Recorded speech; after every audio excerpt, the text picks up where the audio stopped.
ಜಮ್ಮು ಕಾಶ್ಮೀರ್ನಲ್ಲಿ ನಡೆದಂಥ ಭಯೋತ್ಪಾದನೆಯ ದಾಳಿ ಅತ್ಯಂತ ಉಗ್ರವಾಗಿ ಶ್ರೀರಾಮ್ ಸೇನೆ ನಾವು ಖಂಡಿಸ್ತಾ ಇದ್ದೀವಿ, ವಿರೋಧಿಸ್ತಾ ಇದ್ದೀವಿ. ಇದೊಂದು ಪೂರ್ವಯೋಜಿತ ವ್ಯವಸ್ಥಿತವಾದಂಥ ಹಿಂದೂಗಳ ಮೇಲೆ, ಹಿಂದೂಸ್ತಾನದ ಮೇಲೆ, ಭಾರತೀಯರ ಮೇಲೆ ನಡೆದಂಥ ದಾಳಿ ಇದು. ಜಮ್ಮು ಕಾಶ್ಮೀರದಲ್ಲಿ 370ನೇ ವಿಧಿ ತೆಗೆದ ನಂತರ ಅಲ್ಲಿ ಶಾಂತಿ ನೆಲೆಸಿದೆ. ಆ ಪ್ರದೇಶ, ಆ ರಾಜ್ಯದಲ್ಲಿ ಸಾಕಷ್ಟು ಅಭಿವೃದ್ಧಿ ಕಾರ್ಯಗಳಾಗ್ತಾ ಇದ್ದಾವೆ. ಸುಮಾರು 2 ಲಕ್ಷ ಕೋಟಿಗಿಂತ ಜಾಸ್ತಿ ಇನ್ವೆಸ್ಟ್ಮೆಂಟ್ ಮಾಡುವಂಥವ್ರು ಇವತ್ತು ಅನೌನ್ಸ್ ಮಾಡಿದ್ದಾರೆ. 4 ಲಕ್ಷಕ್ಕೂ ಹೆಚ್ಚು ಉದ್ಯೋಗವನ್ನು ಸೃಷ್ಟಿ ಮಾಡುವಂಥದ್ದು ಇವತ್ತು ಯೋಜನೆ ಆಗಿದೆ. ಶಾಂತಿ ನೆಲೆಸಿದೆ. ಇವತ್ತು ಅಲ್ಲಿಯ ಜಮ್ಮು ಕಾಶ್ಮೀರದ ವಿದ್ಯಾರ್ಥಿಗಳು ಶಾಲಾ ಕಾಲೇಜುಗಳಿಗೆ ಮುಕ್ತವಾಗಿ ಹೋಗ್ತಾ ಇದ್ದಾರೆ. ವಿಶೇಷವಾಗಿ ಲಾಲ್ ಚೌಕ್ನಲ್ಲಿ ಪಾಕಿಸ್ತಾನ್ ಧ್ವಜ ಹಾರಾಡ್ತಾ ಇತ್ತು. ಅಲ್ಲಿ ರಾಷ್ಟ್ರಧ್ವಜ, ನಮ್ಮ ದೇಶದ್ದೇ ಆದಂಥ ನೆಲದ ಮೇಲೆ ರಾಷ್ಟ್ರಧ್ವಜ ಇರಲಿಲ್ಲ ಮತ್ತು ಭಾರತದ ಸ್ವಾತಂತ್ರ್ಯ ದಿನಾಚರಣೆ ಅಲ್ಲಿ ಆಗಿರಲಿಲ್ಲ. ಕಳೆದ 70 ವರ್ಷದಿಂದ ಆಗಿರಲಿಲ್ಲ. ಸೊ ನಿರಂತರವಾಗಿ ಅಲ್ಲಿ ಇವತ್ತು ರಾಷ್ಟ್ರಧ್ವಜ ಹಾರಾಡ್ತಾ ಇದೆ ಮತ್ತು 2014ರ ನಂತರ ಅಲ್ಲಿ ಸ್ವಾತಂತ್ರ್ಯೋತ್ಸವ ಕಾರ್ಯಕ್ರಮ ಆಚರಣೆ ಮಾಡಲಾಗ್ತಾ ಇದೆ. ನಾನು ಹೇಳ್ತಾ ಇದ್ದೀನಿ, ಇದೊಂದು ಇಸ್ಲಾಮಿಕ್ ಭಯೋತ್ಪಾದನೆ. ಇದು ಧರ್ಮ ಇಲ್ಲ ಅಂತ ಹೇಳುವಂಥವರಿಗೆ ನಾನು ಚಪ್ಪಲಿಲೆ ಹೊಡೆದು ಹೇಳ್ತಾ ಇದ್ದೀನಿ, ಇಸ್ಲಾಮಿಕ್ ಭಯೋತ್ಪಾದನೆ ಇದು. ಹಿಂದೂಗಳನ್ನೇ ಟಾರ್ಗೆಟ್ ಮಾಡಿ ಹೊರಗಡೆ ಗುಂಡು ಹಾಕ್ತಾ ಇರುವಂಥದ್ದು ಇಸ್ಲಾಮಿಕ್ ಭಯೋತ್ಪಾದನೆ ಅಲ್ಲದೆ ಇನ್ನೇನಿದು? ಹಿಂದೂಗಳನ್ನು ಗುರುತಿಸಿ ID ನೋಡ್ತಾ ಇದ್ದಾರೆ, ಬಟ್ಟೆ ಬಿಚ್ಚಿಸ್ತಾ ಇದ್ದಾರೆ, ಹೆಸರು ಕೇಳ್ತಾ ಇದ್ದಾರೆ. ಇದನ್ನು ಕೇಳಿ, ಇದನ್ನು ನೋಡಿ, ಇದನ್ನು ಬಟ್ಟೆ ಬಿಚ್ಚಿಸಿ ಹೊಡೆಯುವಂಥದ್ದು ಪ್ರಕ್ರಿಯೆ ಮಾಡ್ತಾ ಇರುವಂಥದ್ದು ಹಿಂದೂಗಳ ಮೇಲೆ ಟಾರ್ಗೆಟ್ ಮಾಡಿದ್ದು ಇಸ್ಲಾಮಿಕ್ ಭಯೋತ್ಪಾದನೆ ಅಲ್ಲದೆ ಇನ್ನೇನಿದು? ಒಬ್ಬನೇ ಒಬ್ಬ ಮುಸ್ಲಿಮನನ್ನು ಹೊಡೆದಿಲ್ಲ ಅಲ್ಲಿ. ಸೊ ಈ ರೀತಿಯ ಲೋಕಲ್ ಮುಸ್ಲಿಮರ ಸಹಕಾರ ಇಲ್ಲದೆ ಸಾಧ್ಯನೇ ಇಲ್ಲ. ಇದು ಯಾರೋ ಪಾಕಿಸ್ತಾನದವ್ರು ಮಾಡಿದ್ದಾರೆ, ಬಾಂಗ್ಲಾದೇಶದವ್ರು ಮಾಡಿದ್ದಾರೆ, ಇನ್ಯಾವುದೋ ಭಯೋತ್ಪಾದನೆ ಸಂಘಟನೆ ಮಾಡಿದೆ ಅಂತ ಹೇಳಿ ಕಾಶ್ಮೀರದ ಮುಸ್ಲಿಮರನ್ನು ಬಚಾವ್ ಮಾಡಬೇಡಿ. ಇವರಿಗೆ ಡೆವಲಪ್ಮೆಂಟ್ ಬೇಡ, ಅಭಿವೃದ್ಧಿ ಬೇಡ, ಶಾಂತಿ ಬೇಡ. ಇಸ್ಲಾಂ ಬೇಕಾಗಿದೆ. ಇಸ್ಲಾಮಿನ ಪ್ರತಿಷ್ಠಾಪನೆ ಮಾಡಬೇಕಾಗಿದೆ ಅವರಿಗೆ. ಇವತ್ತು PDPಯ ಮುಫ್ತಿ ಮೆಹಬೂಬಾ ಬಂದ್ ಕಾಲ್ ಕೊಟ್ಟಿದ್ದಾಳೆ. ನಾನು ಹೇಳ್ತೀನಿ, ಈ ನಾಟಕ ನಿಲ್ಲಿಸಿ. ಇದು ನೀವು ಮುಖ್ಯಮಂತ್ರಿ ಇದ್ದಂಥ ಸಮಯದಲ್ಲಿ ಏನೇನಾಗಿದೆ, ಎಷ್ಟು ಬೆಳೆಸಿದಿರಿ, ಎಷ್ಟು ಭಯೋತ್ಪಾದನೆ ಚಟುವಟಿಕೆ ಆಗಿದೆ, ಯಾರ್ಯಾರನ್ನು ಎಲ್ಲೆಲ್ಲಿ ನೀವು ಸೇರಿಸಿದಿರಿ ಅಂತನ್ನುವಂಥದ್ದು ಬಹಿರಂಗ ಆದರೆ ನೀವು ಕೂಡ ಭಯೋತ್ಪಾದಕರು. ಈಗ ಬಂದು ಕಾಲ್ ಕೊಟ್ಟು ಬಹಳ ದೊಡ್ಡ ಒಂದು ನಾಟಕ ಮಾಡುವಂಥ ಪ್ರಕ್ರಿಯೆ ಏನು ಅವಶ್ಯಕತೆ ಇಲ್ಲ. ನೀವು ಮುಖ್ಯಮಂತ್ರಿ ಇದ್ದರೆ, ಅಧಿಕಾರದಲ್ಲಿ ಇದ್ದಂಥ ಒಂದೇ ಒಂದು ಹಿಂದೂ ಕುಟುಂಬವನ್ನು ಅಲ್ಲಿ ಒಳಗಡೆಗೆ ನೀವು ಸೇರಿಸಲಿಲ್ಲ. ಕೇಂದ್ರ ಸರ್ಕಾರ ನೇರವಾಗಿ ಪಾಕಿಸ್ತಾನವನ್ನು ದಾಳಿ ಮಾಡಿ,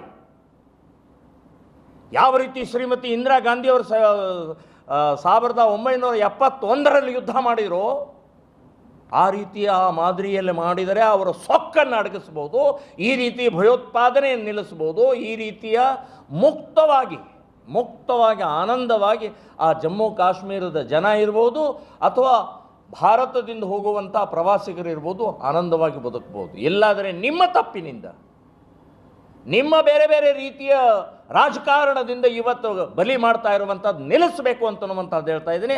ಆದರೆ ಕೂಡಲೇ ಇವತ್ತು ಗೃಹ ಮಂತ್ರಿಗಳು ಅಮಿತ್ ಶಾ ಅವರು ಇವತ್ತು ಕೂಡಲೇ ಹೋಗಿದ್ದಾರೆ, ಇಮಿಡಿಯೇಟ್ ಹೋಗಿದ್ದಾರೆ, ಆ ಸ್ಪಾಟಿಗೆ ಹೋಗಿದ್ದಾರೆ, ಅಲ್ಲಿಯ ಸಭೆ ನಡೆಸಿದ್ದಾರೆ. ಅದಕ್ಕೆ ಮುಂದಿನ ಉತ್ತರ ಕೊಡ್ತಾರೆ ಅಂತನ್ನುವಂಥ ವಿಶ್ವಾಸ ನನಗಿದೆ. ವ್ಯವಸ್ಥಿತವಾಗಿ ಇವತ್ತಿಂದಲ್ಲ, ಇದು ಬಹಳ ಹಳೆಯದಿಂದ ಅಲ್ಲಿಂದ ಪ್ರಾರಂಭ ಆಗಿದೆ. 1990ರಲ್ಲಿ 5 ಲಕ್ಷ ಜನ ಹಿಂದೂಗಳನ್ನು ಹೊರಗೆ ಹಾಕಿದ್ರು. ಇಸ್ಲಾಮಿಕ್ ಭಯೋತ್ಪಾದನೆ ಅಲ್ವಾ ಇದು? ಹಿಂದೂಗಳನ್ನೇ. ಯಾಕೆ? ಇಸ್ಲಾಂ ಅಲ್ಲಿ ಮುಸ್ಲಿಂ ಅಲ್ಲಾನ ಶರಿಯಾ ಪ್ರಕಾರ ನಡಿಬೇಕು ಅಂತನ್ನುವಂಥದ್ದೇ ಅವರ ಉದ್ದೇಶ ಇದೆ. ಈಗ ನಾನು ಇಂಟರ್ವ್ಯೂನಲ್ಲಿ, ಮಾಧ್ಯಮದ ಇಂಟರ್ವ್ಯೂನಲ್ಲಿ ಕೆಲವೊಂದು ಜನ ಅಲ್ಲಿ ಇರುವಂಥ ಹಿಂದೂಗಳು, ಪ್ರವಾಸಿ ಹಿಂದೂಗಳು ಅವರು ಹೇಳ್ತಾ ಇದ್ರು, ಇನ್ನು ಮುಂದೆ ಎಂದೂ ಜಮ್ಮು ಕಾಶ್ಮೀರ ಕಡೆ ತಲೆ ಮಾಡಿ ಮಲಗೋದಿಲ್ಲ, ನಾವು ಇನ್ನು ಮುಂದಿನ ಜನ್ಮದಲ್ಲೂ ಹೋಗೋದಿಲ್ಲ ಅಂತ ಹೇಳಿದರು. ಇದು ದಾಳಿಕೋರರಿಗೆ ಇಸ್ಲಾಮಿಕ್ ಭಯೋತ್ಪಾದನೆ ಸಕ್ಸೆಸ್. ಇದು ಅವರು ಸಕ್ಸೆಸ್ ಆದರು. ಅವ್ರ ಉದ್ದೇಶ ಇದು ಭಯ ಸೃಷ್ಟಿ ಮಾಡಬೇಕಾಗಿದೆ. ಅಮರನಾಥ ಯಾತ್ರಿಗಳ ಮೇಲೆ ಬಾಂಬ್ ಹಾಕಿ ಸಿಡಿಸಿ ಕೊಂದು ಹಾಕಿದರು. ಯಾಕೆಂದರೆ ಅಮರನಾಥ್ ಯಾತ್ರೆಗೆ ಬರಬಾರ್ದು. ವೈಷ್ಣವಿ ದೇವಸ್ಥಾನದ ಹೋಗುವಂಥವ್ರ ಮೇಲೆ ದಾಳಿ ಮಾಡಿದರು, ಬಸ್ಸಿನ ಮೇಲೆ ದಾಳಿ ಮಾಡಿದರು. ಯಾಕೆ? ಆ ದೇವಸ್ಥಾನಕ್ಕೆ ಹೋಗುವಂತಹದ್ದು ಸಂಖ್ಯೆ ಕಡಿಮೆ ಆಗೋದು, ಭಯ ಹುಟ್ಟಬೇಕು. ಸೊ ಇದು ಇಸ್ಲಾಮಿಕ್ ಭಯೋತ್ಪಾದನೆ. ಇದನ್ನು ಹಿಂದೂ ಸಮಾಜ, ಇದನ್ನೇ ಈ ದೇಶದ ರಾಜಕಾರಣಿಗಳು, ಇದನ್ನೇ ಈ ದೇಶದ ಇವತ್ತಿನ ಪೊಲೀಸ್ ಇಲಾಖೆ, ಮಿಲಿಟರಿಯವರು ಅರ್ಥಕೊಳ್ಬೇಕು. ಎಲ್ಲಿವರೆಗೆ ಇಸ್ಲಾಮಿಕ್ ಈ ಭಯೋತ್ಪಾದನೆ ಅನ್ನುವಂಥ ಪ್ರಕ್ರಿಯೆ, ಇಸ್ಲಾಂ ಪ್ರತಿಷ್ಠಾಪನೆಯ ಮಾನಸಿಕತೆ ಇರುತ್ತೋ ಅಲ್ಲಿವರೆಗೆ ಈ ದೇಶದಲ್ಲಿ ಶಾಂತಿ ಇಲ್ಲ. ಇಡೀ ದೇಶದಲ್ಲಿ ಗಲಭೆಗಳಾಯಿತು. ಇತ್ತೀಚೆಗೆ ನಡೆದಂಥ ಮುರ್ಷಿದಾಬಾದ್, ಪಶ್ಚಿಮ ಬಂಗಾಳದ ಮುರ್ಷಿದಾಬಾದ್ ಭಯೋತ್ಪಾದನೆ ಅಲ್ಲದೆ ಇನ್ನೇನು? 67% ಮುಸ್ಲಿಮರಿದ್ದಾರೆ, 30% ಹಿಂದೂಗಳು ಇವತ್ತು ಭಯಪಟ್ಟು ಓಡ್ತಾ ಇದ್ದಾರೆ. ಇದಲ್ಲೇನಿದು ಇಸ್ಲಾಮಿಕ್ ಭಯೋತ್ಪಾದನೆ, ಇಸ್ಲಾಮಿಕ್ ಪ್ರತಿಷ್ಠಾಪನೆಯ ಪ್ರಕ್ರಿಯೆ ಅಲ್ಲೇನಿದು? ಕರ್ನಾಟಕದಲ್ಲೂ ಭಯೋತ್ಪಾದಕರಿದ್ದಾರೆ. DG ಹಳ್ಳಿ, KG ಹಳ್ಳಿಯಲ್ಲಿ ಗಲಾಟೆ ಆಯ್ತು, ಹುಬ್ಬಳ್ಳಿ ಗಲಾಟೆ ಆಯ್ತು, ಶಿವಮೊಗ್ಗ ಗಲಾಟೆ ಆಯ್ತು, ಮೈಸೂರು ಗಲಾಟೆ ಆಯ್ತು. ಸೊ ಈ ಗಲಾಟೆ ಹಿಂದೆ ಇರುವಂಥ ಇಸ್ಲಾಮಿಕ್ ಮಾನಸಿಕತೆ, ಹಿಂದೂಗಳನ್ನು ಓಡಿಸುವಂಥ ತಂತ್ರನೇ ಇದೆ. DG ಹಳ್ಳಿ, KG ಹಳ್ಳಿಯಲ್ಲಿ ಇರುವಂಥ 13 ಹಿಂದೂ ಮನೆಗಳು ವ್ಯಾಪಾರಸ್ಥರು ಇವತ್ತು ಬಿಟ್ಟು ಹೋಗಿದ್ದಾರೆ. ಅವ್ರ ಉದ್ದೇಶ ಸಫಲ ಆಯಿತು. ಇವತ್ತು ಅಲ್ಲಿ ಬರ್ತಾ ಇರುವಂಥ ಬಾಂಗ್ಲಾದೇಶಿ ರೋಹಿಂಗ್ಯಾಗಳನ್ನು ತಡೆಯುವಂಥ ಪ್ರಕ್ರಿಯೆ ಪೊಲೀಸರು ಮಾಡ್ತಾ ಇದ್ರು. ಪೊಲೀಸ್ ಸ್ಟೇಷನಕ್ಕೆ ನುಗ್ಗಿದ ಪರಿಣಾಮದಿಂದ ಪೊಲೀಸರು ಬಾಯಿ ಮುಚ್ಕೊಂಡಿದ್ದಾರೆ. DG ಹಳ್ಳಿ, KG ಹಳ್ಳಿ. ಇಲ್ಲಿ ಹುಬ್ಬಳ್ಳಿಯಲ್ಲಿ ಪೊಲೀಸರಿಗೆ ಇವತ್ತು ಪೊಲೀಸರ ಆ ಸ್ಟೇಷನ್ನಿಗೆ ಬರೋಕ್ಕೆ ಹೆದರ್ತಾ ಇದ್ದಾರೆ, ಆ ಸ್ಟೇಷನ್ಗೆ ಟ್ರಾನ್ಸ್ಫರ್ ಮಾಡ್ಕೊಳ್ಳೋಕೆ ಹೆದರ್ತಾ ಇದ್ದಾರೆ, ಅಲ್ಲಿ ಬೇಡ ಅಂತ ಹೇಳ್ತಾರೆ. ಸೊ ಸಾಕಲ್ಲ, ಇಸ್ಲಾಮಿಕ್ ಭಯೋತ್ಪಾದನೆಯ ಇವತ್ತು ಪ್ರಕ್ರಿಯೆ ಭಯ ಸೃಷ್ಟಿ ಮಾಡುವಂಥದ್ದು ಪೊಲೀಸರಲ್ಲೇ ಮಾಡಿದ್ರಿ. ಇನ್ನು ಸಾಮಾನ್ಯ ನಾಗರಿಕರ ರಕ್ಷಣೆಯಲ್ಲಿ ಪಾಕಿಸ್ತಾನದಲ್ಲಿ 28%, 47ರಲ್ಲಿ ಹಿಂದೂಗಳಿದ್ದರು, ಇವತ್ತು 1% ಉಳಿದಿದ್ದಾರೆ. ಹಿಂದೂಗಳನ್ನು ಓಡಿಸಿದ್ರಲ್ಲೋ. ಬಾಂಗ್ಲಾದೇಶದಲ್ಲಿ 12% ಹಿಂದೂಗಳಿದ್ದರು, ಇವತ್ತು 0.5 ಹಿಂದೂಗಳಿದ್ದಾರೆ. ಹಿಂದೂಗಳನ್ನು ಓಡಿಸಿದ್ರೋ ಇಲ್ಲೋ. ಸೊ ಪ್ರವಾಸಿಗರ ಮೇಲೆ ಇವತ್ತು ದಾಳಿ ನಡೆದಿದ್ದು, ಇನ್ನು ಮುಂದಿನ ದಿನಗಳಲ್ಲಿ ಇಲ್ಲಿ ಪ್ರವಾಸಿಗರು ಬರಬಾರ್ದು.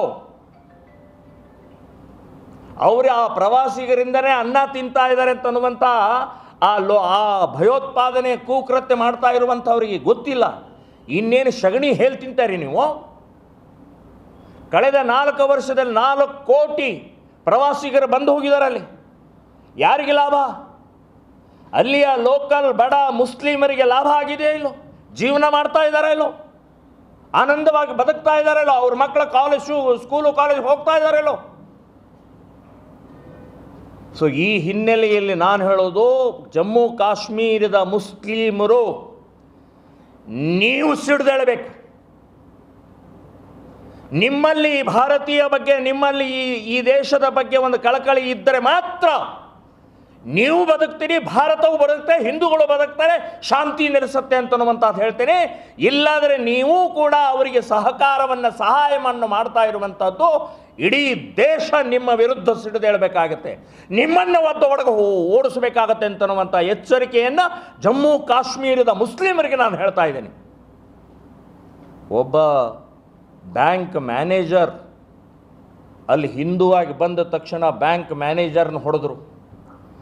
ಒಬ್ಬ ಮಹಿಳೆ ಟೀಚರ್, ಸರ್ಕಾರಿ ಸ್ಕೂಲ್ಗೆ ಟೀಚರ್ ಬಂದರೆ ಅವಳನ್ನು ಹಿಂದೂ ಟೀಚರ್ ಬಂದರೆ ಹೊಡೆದ್ರು. ಇವತ್ತು ಒರಿಸ್ಸಾದಿಂದ ಕಾರ್ಮಿಕರು ಹಿಂದೂಗಳು ಬಂದರೆ ಸರಣಿ ಕೊಂದು ಹಾಕಿದರು.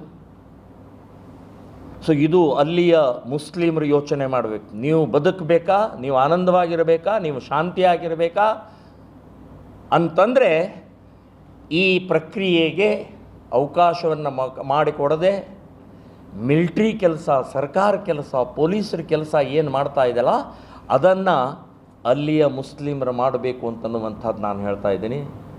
ಸೊ ಈ ಸಂದರ್ಭದಲ್ಲಿ ಭಾರತದಲ್ಲಿರುವಂಥ, ಕರ್ನಾಟಕದಲ್ಲಿರುವಂಥ ಹಿಂದೂಗಳು ಶತ್ರು ಯಾರು, ಮಿತ್ರ ಯಾರು? ನಾಳೆ ನಿಮ್ಮ ಭಾಗದಲ್ಲೂ ಆದಂಥ ಈ ಘಟನೆಯ ಪಕ್ಕದಲ್ಲೇ ಭಯೋತ್ಪಾದಕರಿದ್ದಾರೆ.